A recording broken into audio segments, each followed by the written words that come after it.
Halo guys, selamat datang kembali di channel The Novel Speaks. Kali ini kita masuk ke salah satu momen paling emosional dan penuh ketegangan dari Omniscient Reader's Viewpoint.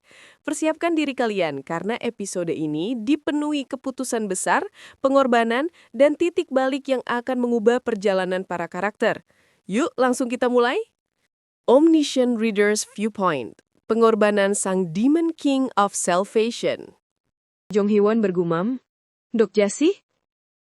Di balik cahaya terang yang dipancarkan Kim Dokja, sebuah mata raksasa menatap dunia dari atas. Saat menatap mata itu, seluruh tubuh Jung Hee-won bergetar hebat. Tanah terdistorsi dan berguncang seperti tsunami yang tengah mendekat. Dunia iblis ke-73 sedang meraung kesakitan. Lava meledak dari kerak bumi yang retak dan panas yang meluap kembali menghilang ke dalam perut kosong. Seluruh dunia menyusut mengerut mengarah ke kompleks industri.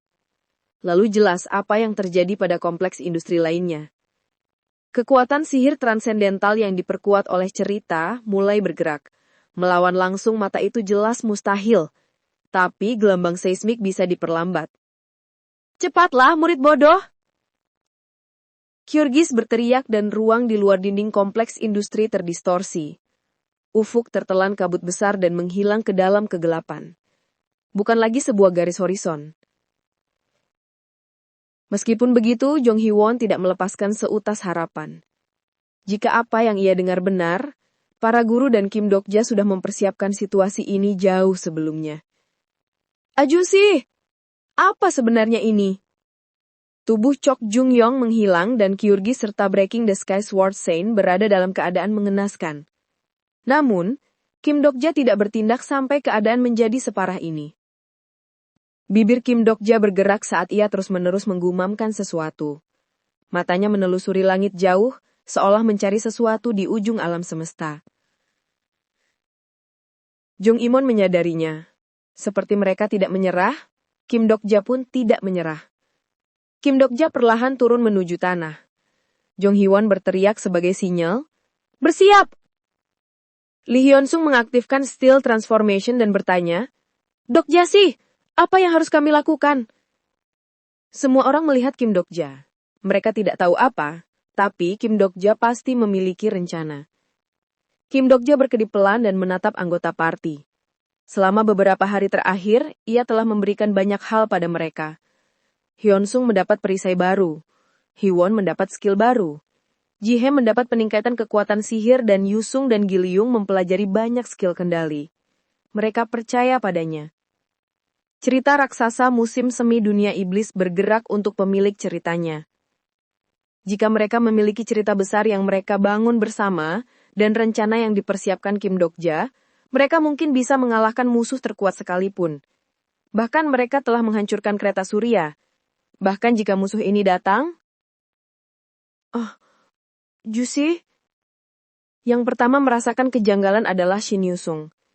Kilatan kasar muncul dan lutut Yusung tertekuk ke tanah.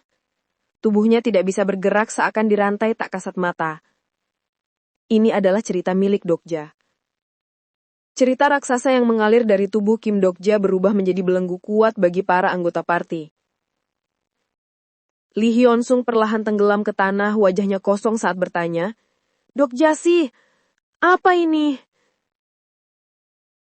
Ekspresi Kim Dokja tidak terbaca. Ia ada di sana, namun seakan tidak bersama mereka. Mereka berpikir mereka menghadapi semua ini bersama. Tapi mengapa? Mengapa Kim Dokja tampak sendirian? Tidak ada cerita yang berdiri sendiri.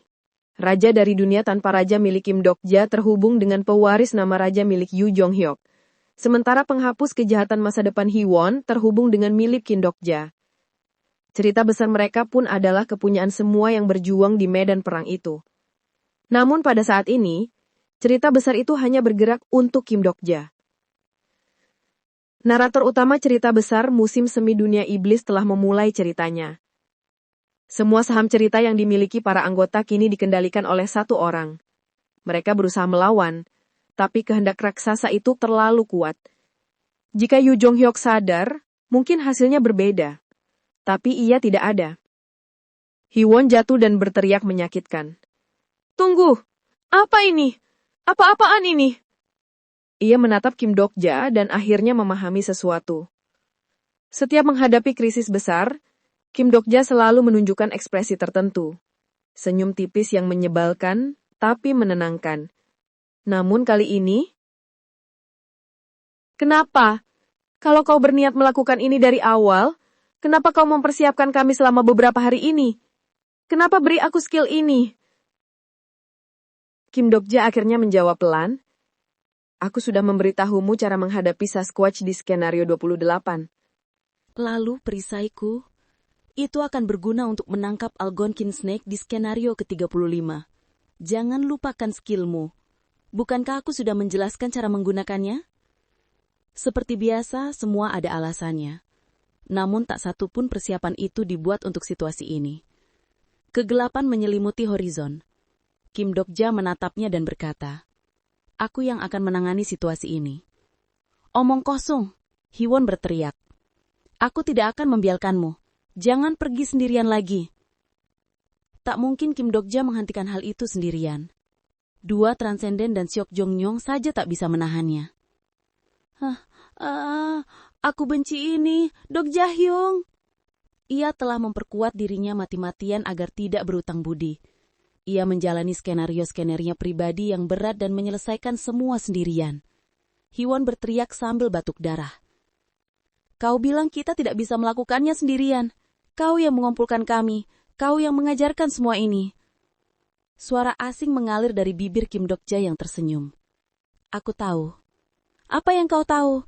Kalau kau tahu, kenapa? Tapi bukan sekarang. Hyun Sung berteriak. Aku tidak mau ini. Aku akan mati di sini. Aku akan mati bersama Dokja sih. Mati di sini.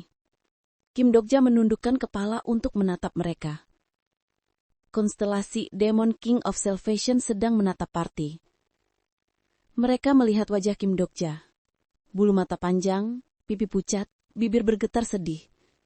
Mereka menyadari, Kim Dokja bisa menampilkan ekspresi seperti itu. Tolong, hiduplah. Suara itu seperti sebuah perintah. Demon King of Salvation sedang melihat keluar. Ekspresi Kim Dokja berubah. Kekuatan Demon King terbangun. Cerita-cerita dari dunia iblis ke-73 berkumpul di sekelilingnya. Jas putihnya menghitam, dua tanduk muncul di kepala. Kekuatan Demon King Transformation bangkit. Konstelasi-konstelasi menatapnya. Bulu-bulu hitam tumbuh dari bahunya dan membentang ke langit. Waktu berjalan lambat. Kim Dokja terbang ke langit seperti cahaya, menembus horizon. Petir menyambar ketika ia naik. Kabut berhenti.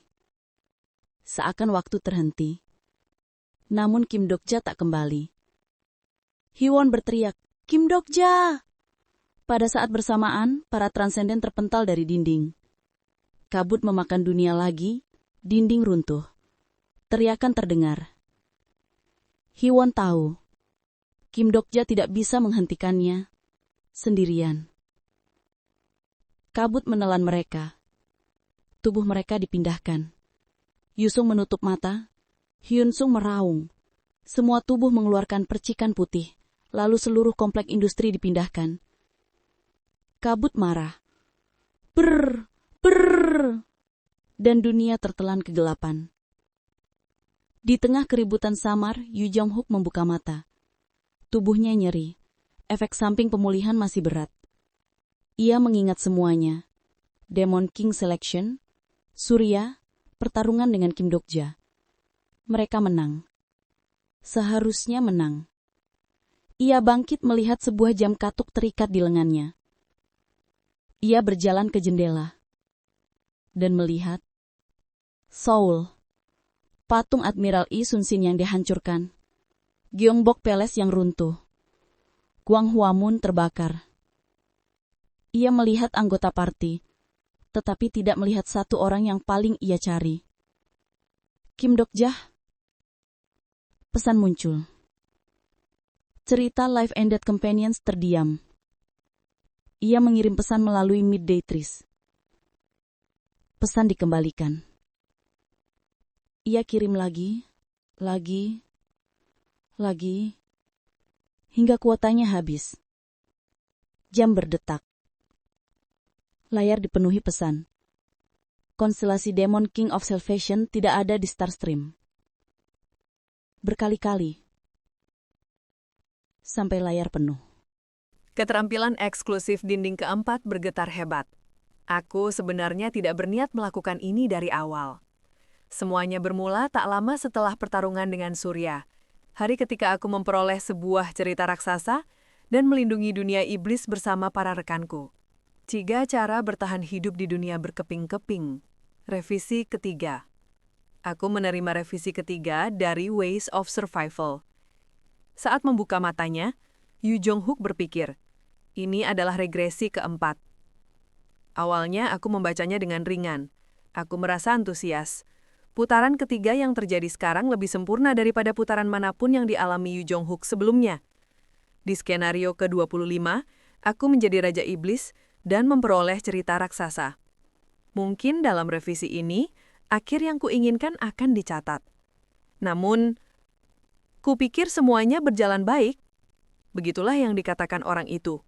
Semuanya berjalan lancar, sampai dewa luar muncul. Kenapa? Mengapa? Mengapa? Mengapa? Mengapa? Yu Jong-hyuk berbeda dari revisi pertama dan kedua. Ia kehilangan akal, gegabah, tidak membuat rencana. Yu Jong-hyuk benar-benar hancur oleh sesuatu yang terjadi di putaran ketiga. Pada hari itu, segalanya di putaran ketiga berakhir.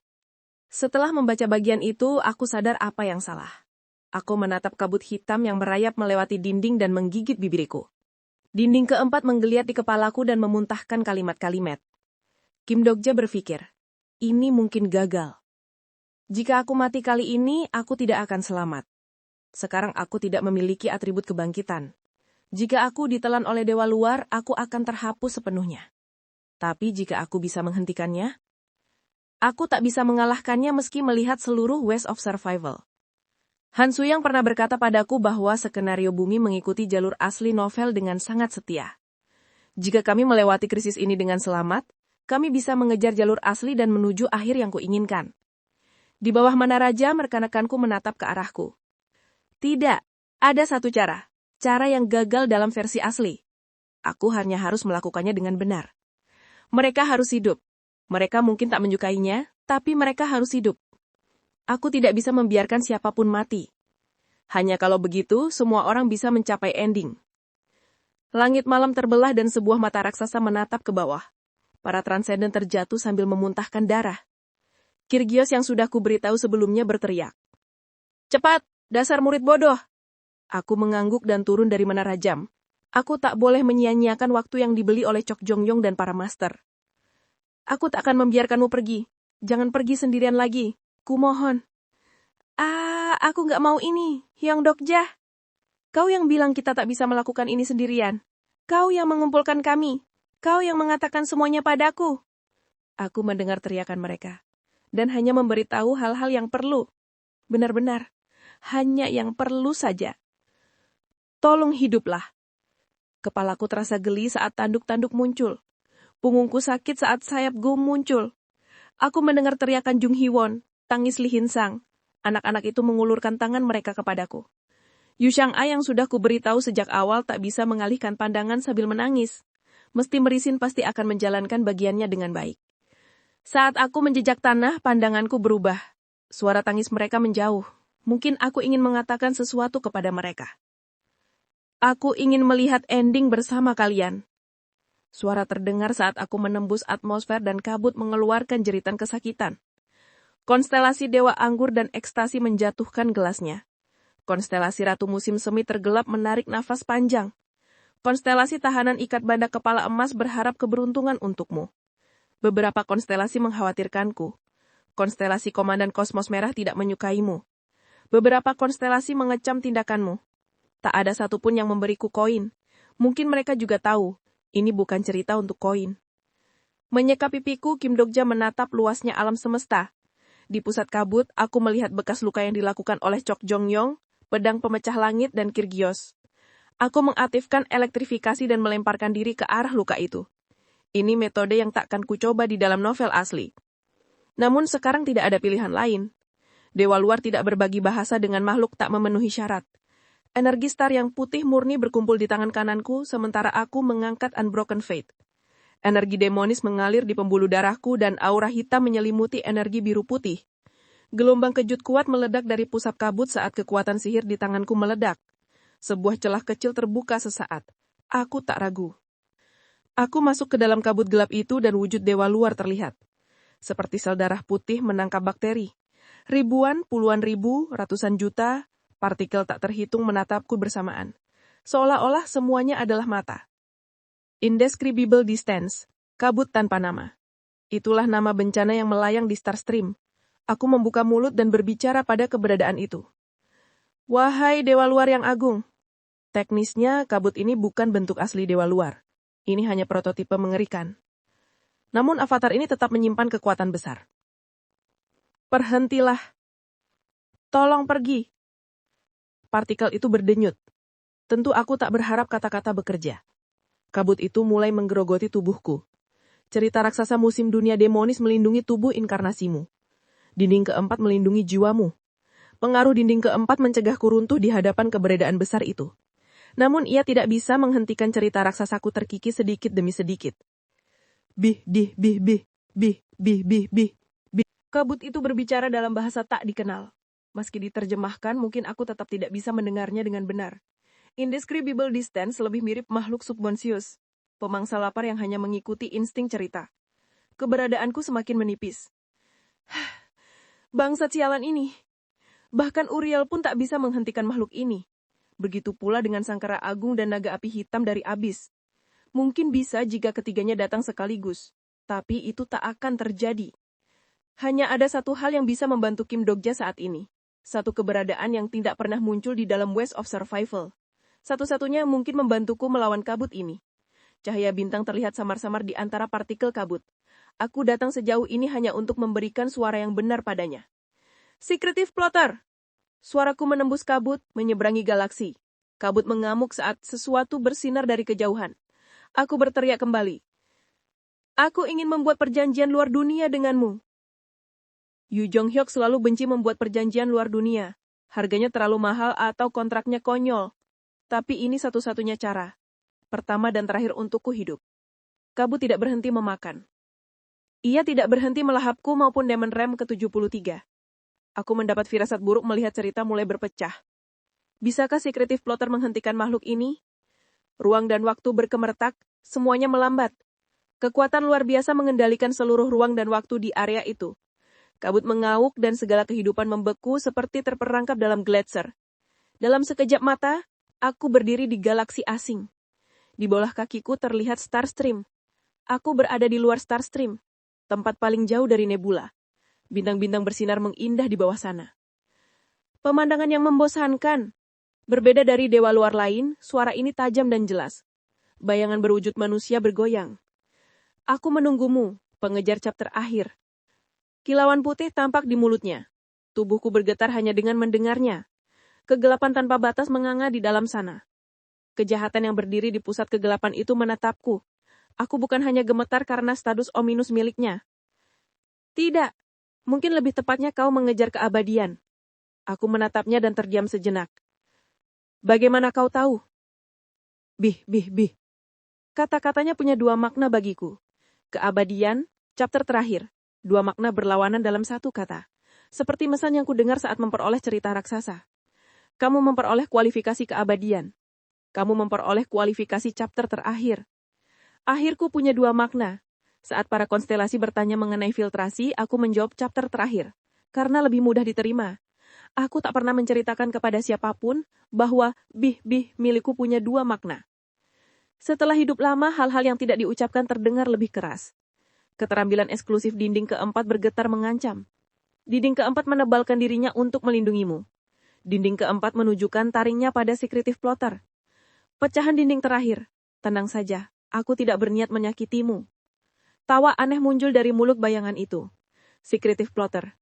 Bersama Sangkara Agung, Naga Abi Hitam Abis dan Uriel, ialah konstelasi yang paling lama mengamatiku. Keberadaan yang bahkan tidak muncul di dalam Waste of Survival. Aku menarik nafas panjang. Aku sudah berlatih membayangkan pertemuan ini berkali-kali waktu. tapi tetap tidak seperti bayanganku. Senang bertemu denganmu. Secretive Plotter. Aku tak mengenalnya, tapi bukan berarti aku tidak bisa menebak. Kecaukan merayap dari dalam skenario. Bersambung. Dan itulah akhir dari episode kali ini. Momen penuh tensi, emosi, dan ketegangan yang semakin memperjelas betapa beratnya langkah Kim Dok-ja menuju akhir ceritanya. Pertarungan dengan kekuatan di luar Nurul, keputusan yang harus dibayar mahal, hingga hadirnya sosok misterius yang selama ini hanya bersembunyi di balik bayang-bayang, semuanya membawa cerita ini ke level yang lebih dalam dan lebih gelap. Semoga kalian menikmati perjalanan di chapter ini sama seperti aku membawakannya. Masih banyak misteri, masih banyak kejutan, dan kita akan terus mengikuti kisah ini sampai akhir. Jangan lupa untuk like video ini kalau kalian suka, tinggalkan komen, dan pastikan kalian subscribe supaya tidak ketinggalan kelanjutan kisahnya. Sampai jumpa di episode berikutnya.